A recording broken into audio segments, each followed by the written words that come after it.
আচ্ছা, আজকের এই ভিডিওতে আমরা অ্যাডমিশনের অঙ্ক কিভাবে তার লেজার পোস্টিং করতে হয়, অর্থাৎ রিভ্যালুয়েশন, ক্যাপিটাল অ্যাকাউন্ট এবং ব্যালেন্স শিট কিভাবে তৈরি করতে হয় সেটি শিখব।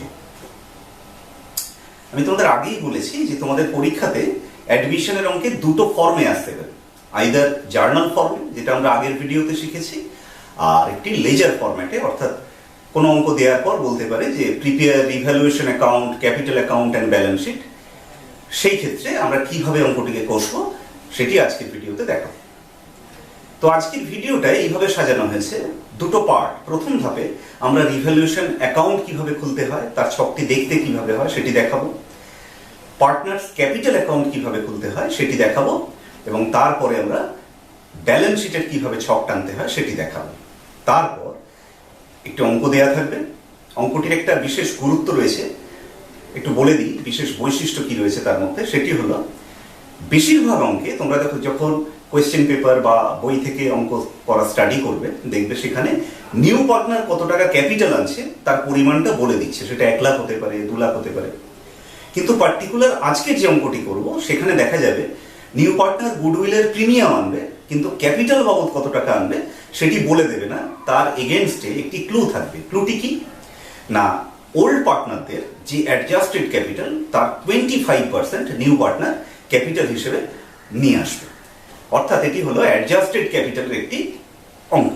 সেটি কিভাবে সলভ করব তোমরা লক্ষ্য করো। তবে একটা কথা বলে নিই, যখন এই ভিডিওটি দেখবে তোমরা যেভাবে রিওয়াইন্ড করে, ফাস্ট ফরওয়ার্ড করে, পজ করে, তারপর রিজিউম করে, স্ক্রিনশট দেয়, এই সমস্ত উপায় অবলম্বন করে তোমরা ভিডিওটি দেখবে, যাতে পুরো ভিডিওটাকে ভালোভাবে বুঝতে পারো। কোনো কথা যদি মিস করে যাও তাহলে আবার রিওয়াইন্ড করো, না হলে ফাস্ট ফরওয়ার্ড করো।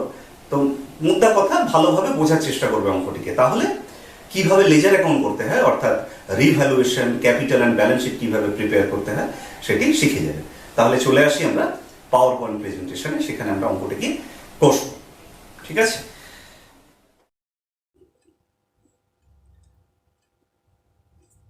তাহলে অঙ্কটি শুরুর আগে আমরা প্রথমে কিভাবে ছক কাটতে হয়, সেই ছকটি কিভাবে কাটতে হয় সেগুলো আমরা আলোচনা করছি। তা অ্যাডমিশনের অঙ্কে প্রথমেই আমাদের যে ছকটি কাটতে হয় লেজারের ক্ষেত্রে, সেটি হলো রিভ্যালুয়েশন অ্যাকাউন্ট। পুরো অ্যাকাউন্টের মতো দেখতে, শুধু জোড়া করে কলাম করেছি, মানে প্রত্যেকটা সাইডে দুটো করে কলাম, ফাইনাল অ্যাকাউন্টের মতো। তা তোমাদের যাতে করতে সুবিধা হয় সেই জন্য খেয়াল করে দেখো, আমি একটু নোট করেছি যে ক্রেডিট সাইডে আমি লিখেছি by increase in the value of assets, অর্থাৎ অ্যাসেটের মূল্য যদি বাড়ে তাহলে আমরা রিভ্যালুয়েশন অ্যাকাউন্টের ক্রেডিট দিকে লিখব বাই অ্যাসেটের নাম। যেমন ধরো মেশিন বাড়লো, বাই মেশিনারি; ফার্নিচার বাড়লে by furniture. And decrease in the value of liabilities, অর্থাৎ কোনো লায়াবিলিটির মূল্য যদি কমে যায়, যেমন ক্রেডিটর যদি কমে যায়, তাহলে এই সাইডে লিখব বাই ক্রেডিটর। ঠিক আছে, টাকাটা বাইরের ঘরে যাবে। আবার ঠিক এর উল্টো, যদি অ্যাসেটের মূল্য কমে তাহলে রিভ্যালুয়েশন অ্যাকাউন্টের ডেবিট দিকে লিখব। যদি অ্যাসেট কমে, মানে ফার্নিচার কমে, তাহলে লিখব টু ফার্নিচার, বলে যত টাকা কমলো এখানে ফিগারটা লিখব। যদি ক্রেডিটর বাড়ে, অর্থাৎ এখানে লেখা হয়েছে and increase in the value of liability, অর্থাৎ লায়াবিলিটি কমলে এইদিকে আর লায়াবিলিটি বাড়লে ডেবিট দিকে লিখব। রিভ্যালুয়েশন অ্যাকাউন্টের ডেবিট দিকে লিখব। যদি ক্রেডিটর বাড়ে তাহলে লিখব ক্রেডিটর, টু ক্রেডিটর, বলে টাকাটা বাইরের ঘরে। এরপর ব্যালেন্স করব। যদি দেখি যে ক্রেডিট সাইডে কম পড়ছে তাহলে লিখব by old partners capital account. এটা কি ইন্ডিকেট করে না, লস অন রিভ্যালুয়েশন। ওল্ড পার্টনারদের মধ্যে ওল্ড রেশিওতে ভাগ হবে। আবার যদি ডেবিট দিকে কম পড়ে তাহলে লিখব to old partners capital account. এটা কি ইন্ডিকেট করে না, প্রফিট অন রিভ্যালুয়েশন, সেটা ওল্ড পার্টনারদের মধ্যে ভাগ হবে ওল্ড প্রফিট শেয়ারিং রেশিওতে। ক্লিয়ার? তো পরের স্লাইডে আসা যাক। এই স্লাইডে আমরা পার্টনার্স ক্যাপিটাল অ্যাকাউন্ট কিভাবে খুলতে হয় সেটি দেখিয়েছি। তো দেখো, এই অঙ্কে দুজন মালিক ছিল, মানে অ্যাজ পার এক্সাম্পল আর কি। আর নতুন যে পার্টনার আসছে তার নাম জেড, সেই জন্য ক্যাপিটাল অ্যাকাউন্টে আমরা কলম করেছি 3টি, অ্যামাউন্টে 3টি কলম হয়েছে, এক্স, ওয়াই অ্যান্ড জেড। তো ক্যাপিটাল অ্যাকাউন্টে এসে প্রথম কাজ হচ্ছে, তোমাদের যে ব্যালেন্স শিটটা কোয়েশ্চেন পেপারে দেয়া রয়েছে সেখানে প্রত্যেক পার্টনারের যে ক্যাপিটাল রয়েছে, নিশ্চয়ই এক্স আর ওয়াই রয়েছে ওল্ড পার্টনার, তো তাদের ব্যালেন্সটি প্রথমে ক্রেডিট দিকে ট্রান্সফার করতে হবে, বাই ব্যালেন্স বি অবলিক টি। এক্সের টাকা এক্সের ঘরে, ওয়াইয়ের টাকা ওয়াইয়ের ঘরে। জেড যেহেতু এখনো এসে পৌঁছায়নি, সেই জন্য জেডের ঘরটা ব্ল্যাঙ্ক থাকছে। ক্লিয়ার? এবার যদি রিভ্যালুয়েশনে প্রফিট হয়, মানে একটু আগেই আমরা রিভ্যালুয়েশন অ্যাকাউন্টটা করলাম, তাহলে এদিকে লিখব বাই রিভ্যালুয়েশন অ্যাকাউন্ট, ব্র্যাকেটে লিখব প্রফিট অন রিভ্যালুয়েশন। যার টাকা তার ঘরে, এক্সের টাকা এক্সের ঘরে, ওয়াইয়ের টাকা ওয়াইয়ের ঘরে। আর ইন কেস অফ লস, যদি লস থাকে তাহলে সেটি ডেবিট দিকে লিখব, to revaluation account within bracket loss on revaluation, এক্সের টাকা এক্সের ঘরে অ্যান্ড ওয়াইয়ের টাকা ওয়াইয়ের ঘরে। ঠিক আছে? এরপরে যেটা আমরা থিওরি আলোচনা করার সময় বলেছিলাম যে সেকেন্ড স্টেপে কী আছে না, যদি ব্যবসার মধ্যে কোনো আনডিস্ট্রিবিউটেড প্রফিট থাকে in the form of general reserve বা ওয়ার্কম্যান কম্পেনসেশন রিজার্ভ, তা আমি ধরে নিচ্ছি ওদের ব্যালেন্স শিটে জেনারেল রিজার্ভ ছিল, তো সেটি ক্যাপিটাল অ্যাকাউন্টের ক্রেডিট দিকে লিখব, বাই জেনারেল রিজার্ভ বলে দুভাগে ভাগ হবে, এক্সের মধ্যে আর ওয়াই এর মধ্যে ওল্ড প্রফিট শেয়ারিং রেশিওতে। জেড যেহেতু অ্যাডমিশন নেয়নি এখনও, তাহলে জেডের কলমটা এমটি থাকছে। আচ্ছা, এবার যদি আনডিস্ট্রিবিউটেড লস থাকে তাহলেও আমরা ডেবিট দিকে লিখব, সেক্ষেত্রে লিখব কি, to profit and loss account. এটা কোথায় পাই? ব্যালেন্স শিটের অ্যাসেট দিকে। তো সেটাও এক্স আর ওয়াই এর মধ্যে ওল্ড রেশিওতে ভাগ করব, এক্সের ঘরে এক্সের ভাগটা, ওয়াইয়ের ঘরে ওয়াইয়ের ভাগটা। আচ্ছা, ওয়ার্কম্যান কম্পেনসেশন রিজার্ভ হচ্ছে জেনারেল রিজার্ভের মতোই, প্রফিট অ্যান্ড লস অ্যাকাউন্টও তাই। মানে এগুলো এই তিনটে জিনিসই দেখতে পাওয়া যায় কোথায় না, ব্যালেন্স শিটের লায়াবিলিটি সাইডে। যদি থাকে তাহলে ওল্ড রেশিওতে এক্স আর ওয়াই এর মধ্যে ভাগ করে দেওয়া হবে এই রূপে। তো এবার আসবো থার্ড স্টেজে। তো থার্ড স্টেজে প্রথমে নিউ পার্টনার ক্যাপিটাল নিয়ে আসে। ক্যাপিটাল নিয়ে এলে জার্নাল এন্ট্রি করি, cash oblique bank account debit two capital account. তাহলে ক্যাপিটাল অ্যাকাউন্টে লেখা হচ্ছে বাই ক্যাশ অবলিক ব্যাঙ্ক, ব্র্যাকেটে লিখে দিয়েছি ক্যাপিটাল কন্ট্রিবিউশন। ন্যাচারালি এই টাকাটা জেড নিয়ে আসছে, তাহলে অ্যামাউন্টটা জেডের ঘরে বসবে, দেখো জেডের ঘরে বসছে। আর নিউ পার্টনার ক্যাপিটাল ছাড়াও আরেকটা জিনিস নিয়ে আসে, that is premium for goodwill. যদি নিয়ে আসে তাহলে লিখব বাই ক্যাশ অবলিক ব্যাঙ্ক, যে ফর্মে আনবে, কিন্তু সেই টাকাটা, প্রিমিয়ামের টাকাটা এক্স আর ওয়াই ভাগ করে নেবে নিজেদের মধ্যে স্যাক্রিফাইসিং রেশিওতে। সেই জন্য এক্সের ঘরে একটা টাকা বসলো, ওয়াই এর ঘরে একটা টাকা বসলো, কিন্তু কি অনুপাতের ভাগ হলো? স্যাক্রিফাইসিং রেশিওতে। ক্লিয়ার? এবার ব্যালেন্স করতে হবে। ব্যালেন্স করলে দেখা যাবে যে এক্সের ব্যালেন্স এত টাকা হবে, ওয়াই এর ব্যালেন্স এত, জেডের ব্যালেন্স এত। ইউজুয়ালি ক্যাপিটাল অ্যাকাউন্টের ক্রেডিট ব্যালেন্সই হয়ে থাকে। তার মানে ক্রেডিট দিকে টোটালগুলো আগে করব, তারপর এটি এখানে বসাবো, তারপর এদিকে লিখবো to balance C by D, এক্সের টাকা ওয়াই এর টাকা জেডের টাকা। ক্লিয়ার? এবার আসা যাক ব্যালেন্স শিটে। ব্যালেন্স শিটের ছক তোমরা জানো, শুধু শুরুতে লিখবে balance sheet after admission of Z. ঠিক আছে? অ্যাজ অন, যে তারিখে অ্যাডমিশন নিচ্ছে, অ্যাসেট লায়াবিলিটি। এখানে দেখো ক্যাপিটাল লেখা হয়েছে, এখানে ক্যাপিটাল বলে ব্র্যাকেটে বলেছি ব্যালেন্স অফ ক্যাপিটাল অ্যাকাউন্ট, অর্থাৎ এক্ষুনি আমরা যে ক্যাপিটাল অ্যাকাউন্টটি করে এলাম সেখানে যে ব্যালেন্স সিডি লেখা হয়েছে, অর্থাৎ ব্যালেন্স করে যে ব্যালেন্সটা অ্যাট প্রেজেন্ট দাঁড়িয়েছে, সেগুলো এক্সেরটা ওয়াইয়েরটা জেডেরটা পরপর লিখবো ইনার কলমে, টোটাল করে ফাইনাল কলমে ফাইনাল রেজাল্টটা পাঠিয়ে দেবো, অর্থাৎ টোটাল ফিগারটা এখানে চলে আসবে। তার নিচে বিলস পেয়েবেল, দেখবে পুরনো যে ব্যালেন্স শিট, মানে কোয়েশ্চেন পেপারে যে ব্যালেন্স শিট দেওয়া আছে সেখানে হয়তো বিলস পেয়েবেল থাকতে পারে, তো সেই ক্ষেত্রে তার রিভ্যালুড ফিগার মানে অ্যাডজাস্টমেন্টে তো বলে দেয় যে বেড়েছে না কমেছে, তো বাড়া বা কমার পর অ্যাট প্রেজেন্ট যে ভ্যালুটা সেটা আমরা এখানে লিখব। ক্রেডিটরের ক্ষেত্রেও তাই, যদি থাকে লিখব। Land and building same, revalued figure, অর্থাৎ পুরনো ব্যালেন্স শিটে কত ছিল দেখার দরকার নেই। আচ্ছা, আমরা যদি ধরেও নিই যে 30,000 ছিল আর রিভ্যালুয়েশন অ্যাকাউন্টে দেখা গেল যে 5,000 টাকা বাড়ানো হয়েছে, তাহলে এখানে হবে 30 + 5 = 35। এইভাবে বাকি সম্পত্তিগুলোকে পরপর আমরা লিখে যাব। ঠিক আছে? তো এরপরে আমরা অঙ্কে চলে যাই।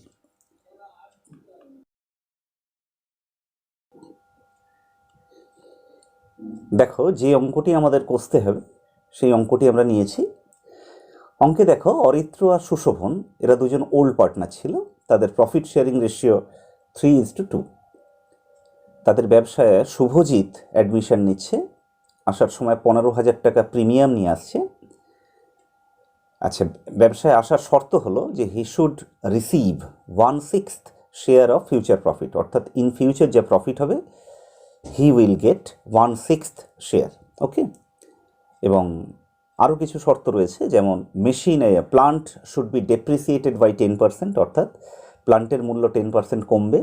Stock should be reduced by 6,000, স্টকের মূল্য কমবে 6,000 টাকা। Building should be increased to rupees 35,000, আর বিল্ডিংয়ের মূল্য বেড়ে হবে 35,000, অর্থাৎ ছিল 30 হবে 35, তার মানে 5,000 টাকা বিল্ডিং বাড়াতে হবে। And rupees 3,000 more should be provided for bad date, অর্থাৎ আগে যে প্রভিশন ছিল ব্যালেন্স শিটে 5,000, তার থেকে আরও 3,000 টাকা বাড়বে, অর্থাৎ রিভ্যালুয়েশন অ্যাকাউন্ট যখন করব সেখানে আমি 3,000 টাকাটাকে লিখব, অর্থাৎ টোটাল প্রভিশন হবে আমাদের 8,000 টাকা। কিন্তু অঙ্কের ফিচার যেটা, সেটা হলো শুভজিৎ অর্থাৎ new partner should bring as capital an amount equal to 25% of the adjusted capital of old partner, অর্থাৎ অন্য অঙ্কে দেয়া থাকে কি নিউ পার্টনার কত টাকা ক্যাপিটাল নিয়ে আসছে সেটা তার ফিগারটা দেয়া থাকে, কিন্তু এই অঙ্কে ডাইরেক্ট ক্যাপিটাল তার ফিগারটা দেয়া নেই, তার বদলে একটা ক্লু দেয়া আছে। বলা হয়েছে যে সমস্ত অ্যাডজাস্টমেন্ট হয়ে যাওয়ার পর যে ক্যাপিটালটি অরিত্র আর সুশোভনের থাকবে, অর্থাৎ অ্যাডজাস্টেড ক্যাপিটাল, তার টোটালের 25% নিউ পার্টনার অর্থাৎ শুভজিৎ নিয়ে আসবে। তো এইরকম অবস্থায় আমরা অ্যাকাউন্টগুলো খুলি। তো প্রথমেই আমাদের যেটি খুলতে হবে দ্যাট ইজ রিভ্যালুয়েশন অ্যাকাউন্ট। দেখা যাক। দেখো রিভ্যালুয়েশন অ্যাকাউন্টে চলে এসেছে। একটু আগেই দেখতে পেলাম যে বিল্ডিং বেড়েছিল 5,000 টাকা, সেই জন্য যেহেতু আমি ছক দেখানোর সময় বলেছি যে অ্যাসেট যদি বাড়ে তাহলে রিভ্যালুয়েশন অ্যাকাউন্টের ক্রেডিট দিকে লিখতে হয়। So by building account 5,000। দেখবে প্লান্ট কমেছিল 2,500 টাকা, সেই জন্য ডেবিট সাইডে লেখা হয়েছে টু প্লান্ট 2,500। স্টকও কমেছিল, সেই জন্য টু স্টক 6,000। আর বলেছিল প্রভিশন ফর ব্যাড ডেট আরও 3,000 টাকা তৈরি করতে হবে, সেই জন্য প্রভিশন বাড়া মানে ডেটর কমা, অর্থাৎ ডেবিট দিকে লেখা হয়েছে to provision for bad debt 3,000। Clear? এবার ব্যালেন্স করা হচ্ছে, ডেবিট দিক বেশি, সেই জন্য এই কটা যোগ করে হয়েছে 11,500, সেই ফিগারটি ক্রেডিট দিকেও বসানো হলো 11,500। Balance is 6,500। সেটা বলেছিলাম ওল্ড পার্টনারদের ক্যাপিটাল অ্যাকাউন্ট দিয়ে মেলাতে হবে, তাই লেখা হয়েছে by old partners capital account.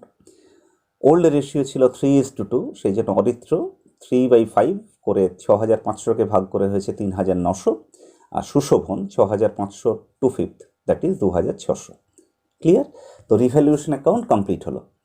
তোমরা যেটা করবে কি, ভিডিওটি দেখতে দেখতে বারবার রিওয়াইন্ড করবে, বারবার ফাস্ট ফরওয়ার্ড করবে, পজ করবে, এইভাবে ঠান্ডা মাথায় ভিডিওটি মনোযোগ সহকারে দেখবে, কিন্তু তাহলে দেখতে পাবে যে একটা অঙ্ক অনেকগুলি অঙ্কের সমান আর কি। তুমি খুব ভালোভাবে দেখলে এইভাবেই অ্যাডমিশনের অঙ্ক শিখে যেতে পারবে। ক্লিয়ার? এবার পার্টনার্স ক্যাপিটাল অ্যাকাউন্ট খুব ভালোভাবে নজর দাও। প্রথমেই ক্যাপিটাল অ্যাকাউন্টে এসে তোমাদের কোয়েশ্চেন পেপারে যে ব্যালেন্স শিট ছিল সেখানে ওই যে ওল্ড পার্টনার অর্থাৎ অরিত্র আর সুশোভন তাদের ক্যাপিটালের ব্যালেন্সটা ওই ব্যালেন্স শিট থেকে ট্রান্সফার করে নিয়ে আসতে হবে on the date of admission. Date of admission দেখো দেওয়া ছিল 1/1/19, লিখেছি বাই ব্যালেন্স B/D। অরিত্র ছিল 40,000, সুশোভনের 20,000, লিখে দেওয়া হলো। এরপরে দেখবে রিভ্যালুয়েশনে তোমরা এক্ষুনি করে এলে, রিভ্যালুয়েশনে লস হয়েছিল, অর্থাৎ রিভ্যালুয়েশন অ্যাকাউন্টে বাই ওল্ড পার্টনার্স ক্যাপিটাল লেখা হয়েছিল, সেই জন্য ক্যাপিটাল অ্যাকাউন্টে ডাবল এন্ট্রি টু রিভ্যালুয়েশন, ব্র্যাকেটে লিখেছি লস অন রিভ্যালুয়েশন বলে অরিত্রর ঘরে অরিত্রর ভাগটা আর সুশোভনের ঘরে সুশোভনের ভাগটা বসিয়ে দেওয়া হলো। নেক্সট, ব্যালেন্স শিটের মধ্যে রিজার্ভ ছিল 15,000, সেটা ওল্ড পার্টনারদের মধ্যে ভাগ হচ্ছে, সেই জন্য লেখা হয়েছে দেখো বাই জেনারেল রিজার্ভ। 3:2 রেশিওতে ভাগ করলে অরিত্র পায় 9,000 আর সুশোভন পায় 6,000। এরপরে দেখবে অঙ্কটিতে প্রিমিয়াম আনার কথা বলা হয়েছিল, সেটিও 15,000 টাকা এবং আনতে পেরেছে শুভজিৎ। তো সেক্ষেত্রে আমরা করেছি বাই ক্যাশ অবলিক ব্যাংক। 15,000 যদি স্যাক্রিফাইসিং রেশিও অর্থাৎ 3:2তে ভাগ করা হয় তাহলে একজন পায় 9,000, মানে অরিত্র পায় 9,000 আর সুশোভন পায় 6,000, ব্র্যাকেটে লিখেছি প্রিমিয়াম ফর গুডউইল। ক্লিয়ার? কিন্তু যেটা প্রশ্ন সেটা হলো নিউ পার্টনার কত টাকা ক্যাপিটাল আনছে, আমরা লিখে রেখেছি by cash oblique bank capital contribution, কিন্তু দেখো ফিগারটা মিসিং আছে। তো এই মিসিং ফিগারটা বের করার জন্য আমরা নেক্সট পেজে ওয়ার্কিং নোটে চলে যাচ্ছি। যদিও আমরা করতে পারি এখানে, দেখো অরিত্রর অ্যাকাউন্টের ব্যালেন্স হয়েছে 54,100 আর সুশোভনের ব্যালেন্স হচ্ছে 29,400, অর্থাৎ অ্যাডজাস্টেড ক্যাপিটাল অরিত্রর 54,100 আর সুশোভনের অ্যাডজাস্টেড ক্যাপিটাল হলো 29,400। তাহলে total adjusted capital of old partner যদি আমরা ওয়ার্কিংসে করি তাহলে 54,100 plus 29,400, this is the total adjusted capital of old partner. তো এর 25% আর 20% আছে, সেটি শুভজিৎ নিয়ে আসবে। তো ওয়ার্কিংসটা আমরা নেক্সট পেজে দেখাচ্ছি। এই দেখো অরিত্র, দেখবে ক্রেডিট সাইডের টোটাল দেখো,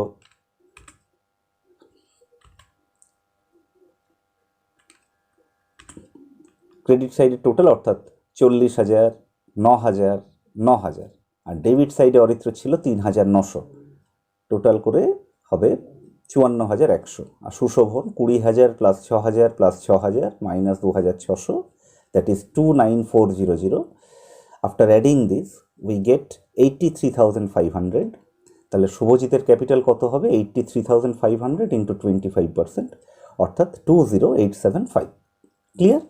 এবার আমরা আবার ক্যাপিটাল অ্যাকাউন্টে ফিরে যাচ্ছি, ফিরে গিয়ে আমরা বসাচ্ছি। এই দেখো by cash oblique bank account আমরা শুভজিতের ঘরে বসিয়ে দিতে পেরেছি 20,875। ক্লিয়ার?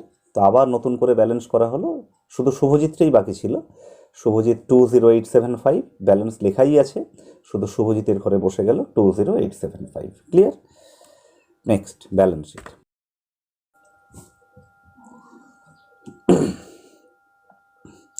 আচ্ছা, তাহলে আমরা ব্যালেন্স শিটে চলে এসেছি। খেয়াল করে দেখো, ব্যালেন্স শিট ব্র্যাকেটে লিখেছি after admission of Subhajit as on 1st January 2019। Okay, তো ব্যালেন্স শিট তো ক্যাপিটাল ছাড়া শুরু করা যায় না, সেই জন্য লেখা হয়েছে ক্যাপিটাল। কিন্তু at present there are 3 partners, one is Aritra, then Sushovan, then Subhajit.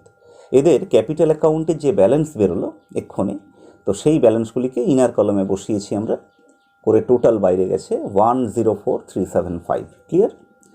এবার এসো বিলস পেয়েবেল। এটা তোমাদের কাছে যে পুরনো ব্যালেন্স শিটটি দেওয়া রয়েছে সেখানে বিলস পেয়েবেল ছিল 38,000। তো অ্যাডজাস্টমেন্টে বিলস পেয়েবেল রিলেটেড কোনো অ্যাডজাস্টমেন্ট ছিল না, অর্থাৎ আনচেঞ্জড অবস্থায় সেই 38,000 টাকাটা ফাইনাল কলামে বসে গেল। ক্রেডিটরও তাই 2,000 টাকা। খেয়াল করে দেখবে তোমার ব্যালেন্স শিটে রিজার্ভ ছিল, কিন্তু আমরা লিখিনি, তার কারণ রিজার্ভটা অলরেডি ক্যাপিটাল অ্যাকাউন্টে ডিস্ট্রিবিউট হয়ে গেছে, পড়ে নেই, সেই কারণে নতুন ব্যালেন্স শিটে রিজার্ভটি আর এলো না। ক্লিয়ার? এবার অ্যাসেট সাইডে আসা যাক। দেখবে তোমার ব্যালেন্স শিটে, মানে যে ব্যালেন্স শিটটি কোশ্চেন পেপারে দেওয়া রয়েছে, সেখানে 30,000 টাকা ল্যান্ড অ্যান্ড বিল্ডিং ছিল, কিন্তু অ্যাডজাস্টমেন্টে আমরা 5,000 টাকা বাড়িয়েছি।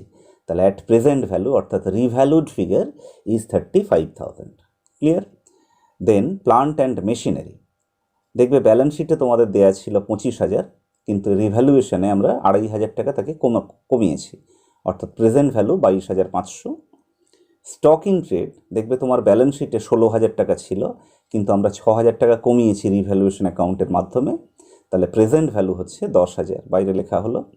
ডেটর ছিল 40,000, কিন্তু প্রভিশন 5,000 টাকা দেওয়া সত্ত্বেও আমরা নতুন করে আরও প্রভিশন তৈরি করেছি 3, তাহলে টোটাল প্রভিশন 8, তাহলে 40 থেকে 8 বাদ দিয়ে বাইরে গেল 32,000। নাও ব্যাঙ্ক অ্যাকাউন্ট, খেয়াল করে দেখো তোমাদের ব্যালেন্স শিটে ব্যাঙ্ক দেয়া আছে 9,000, আর ক্যাপিটাল অ্যাকাউন্টের দিকে খেয়াল করলে দেখতে পাবে নিউ পার্টনার 15,000 টাকা প্রিমিয়াম ফর গুডউইল এনেছে, আর 20,875 টাকা ক্যাপিটাল এনেছে। তাহলে টোটাল ব্যাঙ্ক ব্যালেন্স তিনটে যোগ করে বাইরে যাচ্ছে 44,875। এবার ব্যালেন্স শিট দুটো বোথ সাইড টোটাল করো, দেখবে হবে 1,44,375, 1,44,375। ওকে, তো এইভাবে আমরা অ্যাডমিশনের লেজার অ্যাকাউন্ট অর্থাৎ revaluation, capital and balance sheet কীভাবে করতে হয় শিখলাম। তবে মাথায় রাখবে এই অঙ্কটি বিশেষত্ব কোথায় ছিল না, নিউ পার্টনার কত টাকা ক্যাপিটাল আনছে সেটা বলে দেওয়া ছিল না, আমরা বের করলাম। তো এই মেথডটাকে বলা হয় অ্যাডজাস্টেড ক্যাপিটাল। অর্থাৎ আমি এইটা বলতে চাইছি, তোমাদের যদি কেউ প্রশ্ন করে আজকে কী অঙ্ক শিখলি, বলবে আজকে আমরা অ্যাডজাস্টেড ক্যাপিটালের অঙ্ক কীভাবে করতে হয় সেটা শিখেছি। তো নেক্সট ক্লাসে আমরা প্রপোর্শনেট ক্যাপিটাল আর টোটাল ক্যাপিটালের অঙ্ক কীভাবে করতে হয়